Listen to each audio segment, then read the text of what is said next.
কিরাত পড়া লাগবে না। তা কিরাত অশুদ্ধ হলে যে নামাজ নষ্ট হয়ে যেত, এইটা ইমামের পিছনে পড়ার কারণে সেই বিপদ থেকে বেঁচে গেলাম। কতক্ষণ? তাহলে আমার এই অশুদ্ধ কিরাতের নামাজকে শুদ্ধ বানাইতে হলে ইমামের পিছনে পড়লে আমি ওই বিপদ থেকে বেঁচে গেলাম, শুদ্ধ হয়ে গেল। এক। দুই নম্বর হলো শুদ্ধ করার জন্য কোরআন শরীফ পড়া শিখার জন্য চেষ্টা করতে হবে। নামাজ তো খালি ফরজ না, ওয়াজিব নামাজও তো বেতের নামাজ ওয়াজিব, এটা আপনার নিজের পড়া লাগবে না। সুন্নত নামাজও সুন্নতে মুআক্কাদা, না পড়লে কবিরা গুনাহ, না পড়লে কবিরা গুনাহ। এই নামাজগুলোকে শুদ্ধ করার জন্য এক্ষুনি প্রতিজ্ঞা করতে হবে। আগামীকালকে থেকে নিয়ে সমসপুর মাদ্রাসা স্থানীয় নিকটতম মসজিদের ইমাম সাহেবের সাথে যোগাযোগ কইরা আমি কাল সকাল থেকেই ইনশাআল্লাহ কায়দা কিনে আরবি পড়া শিখব, শুদ্ধ করে কোরআন শরীফ পড়া শিখব। আমি মাঝে মাঝে বাংলাদেশের সব জায়গা ঘুরি, বিভিন্ন মাদ্রাসায় এই বয়স্কদের কোরআন শরীফ শুদ্ধ করে পড়ানো শিখাইছে, তাদেরকে পাগড়ি দিছি। এবছরও কয়েক জায়গা দিছি। 70 বছরে বুড়োকালে মাদ্রাসায় ভর্তি হইয়া কোরআন শরীফ পড়া শিখছে। একজন মাস্টারিও করে, উনি কোরআন শরীফ পড়া শিখেছে। একজন কন্ট্রাক্টারি করে, তারপরে এসে মাদ্রাসায় ভর্তি হইয়া নিয়মতান্ত্রিকভাবে পড়ে কোরআন শরীফ পড়া শিখেছে। ওই লোকগুলো পারলো, আপনি কেন পারলেন না? এ বলে আলাদা একটা জবাব দেওয়া লাগবে কি লাগবে না? কথা বলেন। কাজেই আপনাকে এই জায়গা থেকে প্রতিজ্ঞা করতে হবে যে কাল সকাল থেকে আমি কায়দা কিনে ভর্তি হয়ে যাব। এরপরে এখান থেকে যাওয়ার পরে রাতে ফজরের আগে, কাল সকালের আগে যদি রাত্রে আল্লাহ না করুক আপনি মারাও যান, এই প্রতিজ্ঞা করছেন যে কালকে থেকে কোরআন শরীফ পড়া শিখবো, এর কারণে আল্লাহ তাআলা পিছনের সমস্ত ভুল নামাজ শুদ্ধ করে আমল নামা ভরে দিবে। এই দুইটি অপশন, কথা কি বোঝা গেছে? এখন যদি আপনি আবার গোপালগঞ্জে সালাহি একটু খাটায় দেন, যেহেতু তওবা করে সামনে সিদ্ধান্ত নিলে পিছনের ভুল নামাজ ঠিক হয়ে যায়, তাহলে আরো কিছুদিন যাক, পরে যাই একসময় কায়দা কিনবো। পড়া ছাড়াই একবারে বেঁচে গেলাম। আপনি আরো কিছুদিনের আগে কোন সময় মারা যাবেন এর কি কোনো জানা আছে? এর কোনো গ্যারান্টি আছে? এনি টাইম অ্যাক্সিডেন্ট হয়ে যেতে পারে। এই জন্য কোরআন শরীফটা শুদ্ধ করে পড়া শেখেন, মহিলাদেরকে পড়া শেখানোর ব্যবস্থা করেন, মহিলাদের শিক্ষার ব্যবস্থা মহিলা মাদ্রাসা আছে, সেখান থেকে পড়ান। আর আপনারা বয়স্করা এখানে আসেন, হুজুরের কাছ থেকে টাইম বের করে নেন। হুজুর এলাকায় শুধু বাচ্চাদেরকে পড়াবে তা না, বড়দেরকেও রাতের বেলা 1 ঘন্টা মসজিদের মধ্যে পড়ান। বুড়োরা বয়স্করা কোরআন শরীফ পড়া শিখুক। এক মাসালা। 2 নম্বর মাসালা, নামাজ শুরু করার সময় 2-3টে মাসালার বড় সমস্যা হয়, এটা বলে তারপর অন্য দিক চলে যাব। এদিকে আসেন। নামাজ শুরু করার সময় তাকবীরে তাহরিমা মুখে বলা ফরজ। ফরজ নামাজ হোক, সুন্নত নামাজ হোক, ওয়াজিব নামাজ হোক, নফল নামাজ হোক, প্রত্যেক নামাজের প্রথম তাকবীর, একে বলে তাকবীরে তাহরিমা, আল্লাহু আকবার। ইমামের পিছনেও যদি পড়েন, এই মুখে প্রথম তাকবীরটা বলা ফরজ। এটা কেন বলছি? আমার অভিজ্ঞতার আলোকে বলছি। বহু মানুষ আছে কানে হাত দেয়, মুখে আল্লাহু আকবার বলে না। উনরা কানে হাত দেওয়ার জরুরি মনে করে, মুখে আল্লাহু আকবার বলার যে ফরজ এটা জানেই না। মুখ বন্ধ রে, মুখ বন্ধ। কানে হাত দেওয়া ফরজ না, কানে উলো না দিলেও নামাজ হয়ে যাবে, কিন্তু মুখে প্রথমবার আল্লাহু আকবার বলা ফরজ। এই ফরজটা আদায় করার ভিতরে আবার আরেকটা মাসালা আছে, খেয়াল করেন। সেই মাসালাটা হলো ইমাম সাহেব আল্লাহু আকবার বলতে যে একটু টাইনিয়ে বলছে আল্লাহু আকবার, তা ইমাম যে আল্লাহ কয়ে লম্বাটা টান দিছে, আপনি শটে মারিয়ে দিয়েছেন। ইমাম আল্লাহ করে আহুরি রইছে, আর আপনি আর ফাঁকে আল্লাহু আকবার। এ জায়গা বোঝেন, ইমামের আল্লাহু আকবারের র শেষ হওয়ার আগে যদি আপনার আল্লাহু আকবারের র শেষ হয়ে যায়, ইমামের পিছনে ইক্তেদা সহি হয় নাই, ইক্তেদা সহিও হয় নাই, তো ইক্তের নামাজ বাতিল। ইমাম সাহেব সালাম ফিরাতে যাইয়ে আসসালামু আলাইকুম ওয়া রাহমাতুল্লাহ একটু টাইনি কইছে, আর আপনি শটে মারিয়ে দিয়েছেন আসসালামু আলাইকুম রাহমাতুল্লাহ। ইমামের আগে হয়ে গেছে আপনার, এটা নামাজ ফাসেদের কারণ। এর এক একটা মাসালার দাম 60,000 বছর নফল ইবাদতের চাইতে বেশি। বলেন সুবহানাল্লাহ। আর একটা মাসালা বলবো, আজে বাজে কথা করছি নাকি না আমি তো বুঝতে পারতেছি না। এগুলো জরুরি কিনা কথা বলেন। ইমাম সাহেবের যাইয়ে পাইছেন রুকুতি, জামাতে নামাজ পড়তে গেছেন, ইমাম সাহেবের রুকুতি পাইছেন, ইমাম রুকুতি। আপনি যাইয়া আমার দিক, আপনি যাইয়া এবার আপনার কাজ কি কি? যদি রুকু ধরতে পারেন কতক্ষণের মধ্যে রুকু, ইমাম সামি আল্লাহ কয়ে উঠবে, তো সামি আল্লাহর সা করার আগে যদি রুকুতি যায় একবার সুবহান রাব্বিল আজিম বলে সারতে পারেন, তাহলে রুকুটা পাইলেন, রুকু পাইলেন তো রাকাতটা পাইলেন, রাকাত পাইলেন তো এক রাকাতের দাম 27 রাকাত হয়ে গেল। যদি ইমাম সামি আল্লাহকে উঠতেছে আর এর মধ্যে আপনি যাচ্ছেন, আপনি রুকু পান নাই, রুকু পান নাই তো রাকাত ওইটা পান নাই, শরিক হয়ে গেছেন, ঠিক আছে, সালাম ফিরানোর পর ওই রাকাতটা আবার আপনার পড়ে নিতে হবে।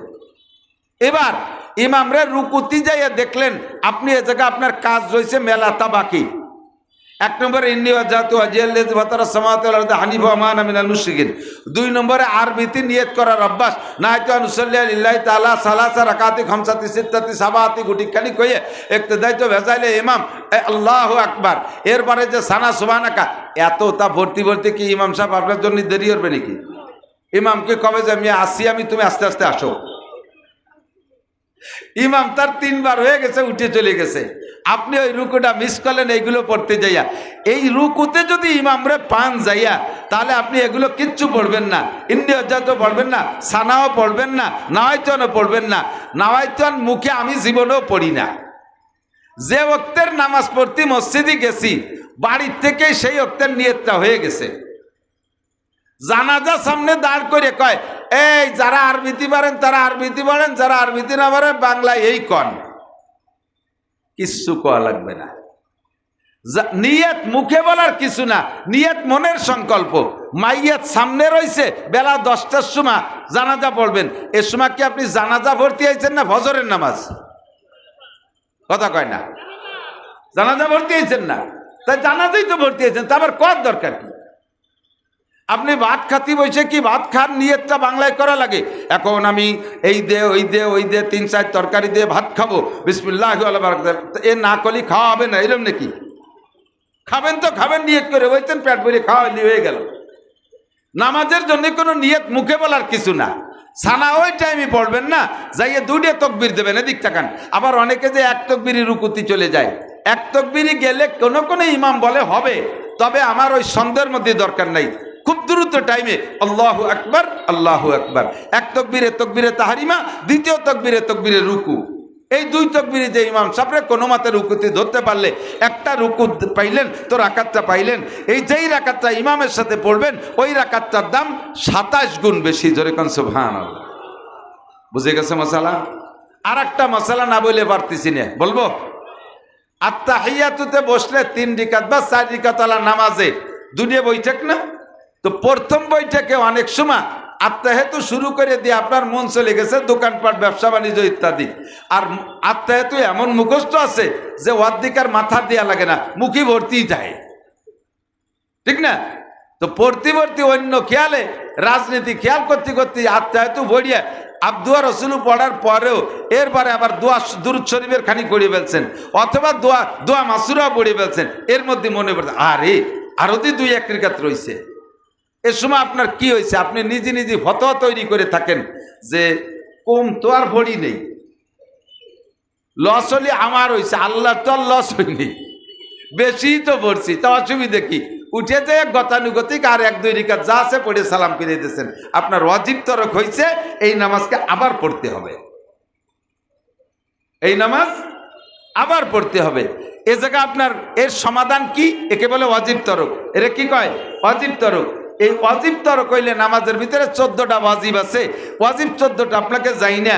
যদি 1-2 ওয়াজিব ভুল করমে, মনের অজান্তে এমন ভুল করমে ছুটে যেয়ে থাকে, তাহলে সিজদা দিলি সারে। সিজদা আবার কাকে বলে? শেষ বইটাকে আত্তাহিয়াতু আব্দুর রসুল পর্যন্ত পড়িয়া ডান দিকে একটা সালাম ফিরাইয়া আবার 2টা সিজদা দিয়ে উঠে বসে আবার আত্তাহিয়াতু শুরু থেকে শেষ পর্যন্ত পড়ে সালাম ফিরাইলে যে ওয়াজিবগুলো তরক হয়ে গেছে, এর সমাধান হয়ে যায়। ফরজ তরক হলে হবে না, ওয়াজিব তরক হলে সমাধান হবে। এখন আপনি যদি প্রথম বইটাকে আব্দুর রসুলের পরে দুরূদ শরীফের থেকে কমপক্ষে এতটুকু পড়ে ফেলেন, আল্লাহুম্মা সাল্লি আলা মুহাম্মদ, একটু বেশি পড়ে ফেলাইছেন, তাতেই সিজদা ওয়াজিব হয়ে গেছে। একটা। আর একটা এটা কি বোঝা গেছে? একটু তো বোঝা গেছে। আর একটা কথা না বলে পারতেছি না, যেটা হয়ে যায় সূরা ফাতিহা পড়ার পরে আর একটা সূরা শুরু করতে যাইয়া যদি আপনার এতখানি টাইম মাঝখানে গ্যাপ হয়, যাতে পড়া যায় সুবহান রাব্বিল আযীম, সুবহান রাব্বিল আযীম, সুবহান রাব্বিল আযীম, একটুক টাইম যদি 2 সূরা পড়তে যায় মাঝখানে গ্যাপ হয়ে যায়, অজীব তরক হয়ে গেছে, সুজদা দিতে হবে। আলহামদুলিল্লাহ সূরা পড়ে ওয়ালা দাল্লিন, এবার ভাবতেছেন কোনটা পড়বো, অত্তিন নাকি আলাম নাসা না কুলিয়া পড়বো না আলাম তারা, এই কারে পড়বেন ভাবতে ভাবতে ওই টাইম চলে গেছে, অজীব তরক হয়ে গেছে। শেষ বইটাকে আর একটা অ্যাক্সিডেন্ট হয়, এটাও না কয়ে পারতেছি না, বিরক্ত হচ্ছেন নাকি আমি জানি না।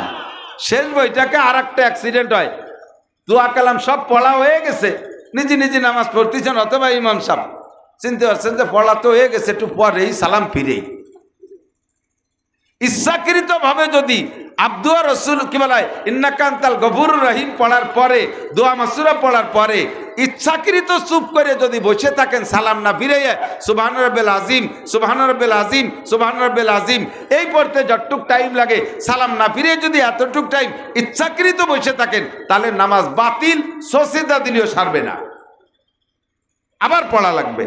আর যদি মনে নাই সালাম ফিরাইছেন কি ফিরেন নাই, এই দৌড় টানার ভিতরে কিছুক্ষণ টাইম চলে গেছে, তাহলে আবার সজদা দিতে হবে, ডাইন পাশে সালাম দিয়ে ওই যে সজদার নিয়ম আছে সেই সজদা দেবে। কি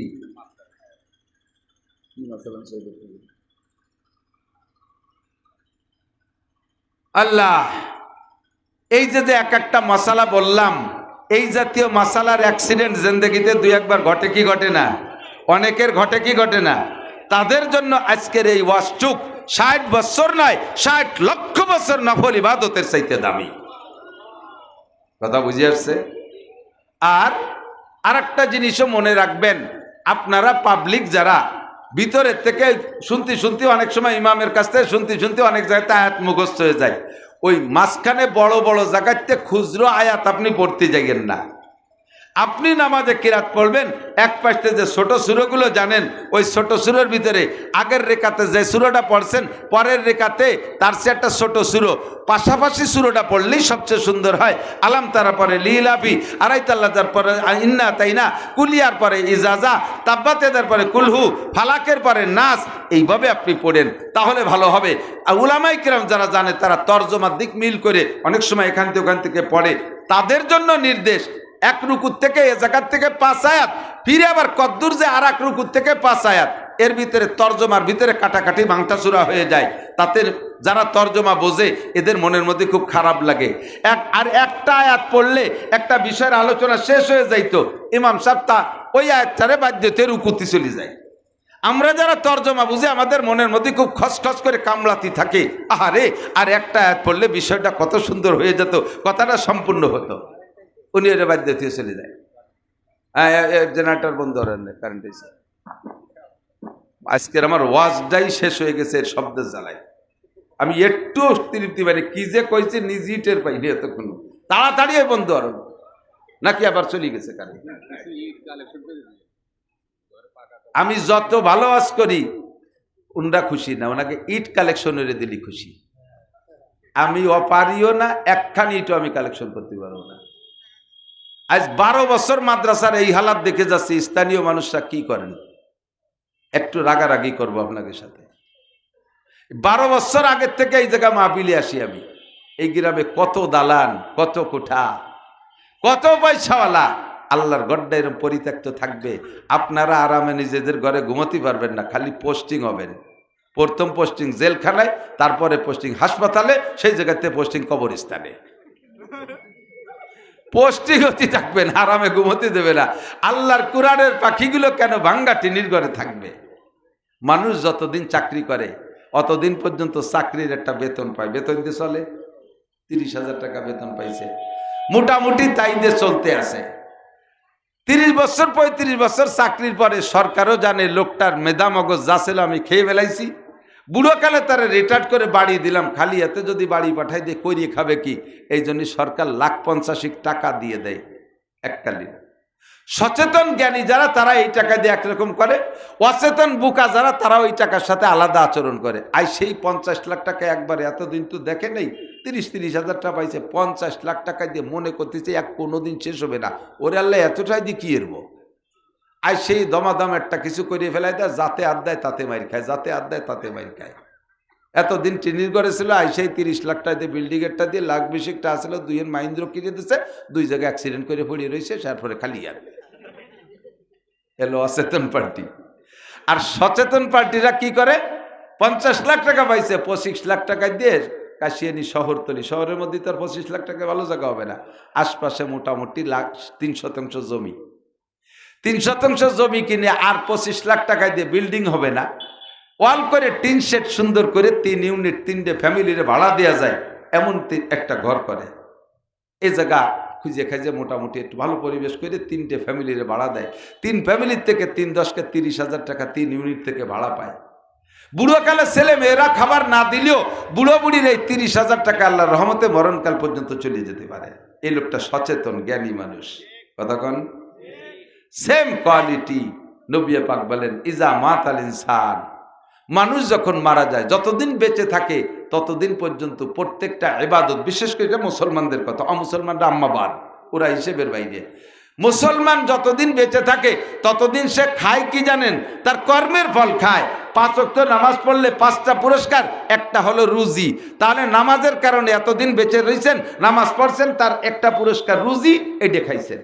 রোজা রাখলে যে পুরস্কার, তার ভিতরে একটা পুরস্কার হলো রোজাদারকে আল্লাহ রমজানে রুজির বরকত বাড়ায় দেয়। তাহলে দুনিয়ায় যে খাইছেন রমজান মাসে, এটা রোজার বদৌলতে খাইছেন। কতক্ষণ যত ইবাদত আছে, প্রত্যেকটা ইবাদতের বিনিময় একটা অংশ আল্লাহ দুনিয়ায় রেখেছেন, সেই অংশটা আমরা দুনিয়ায় খাই।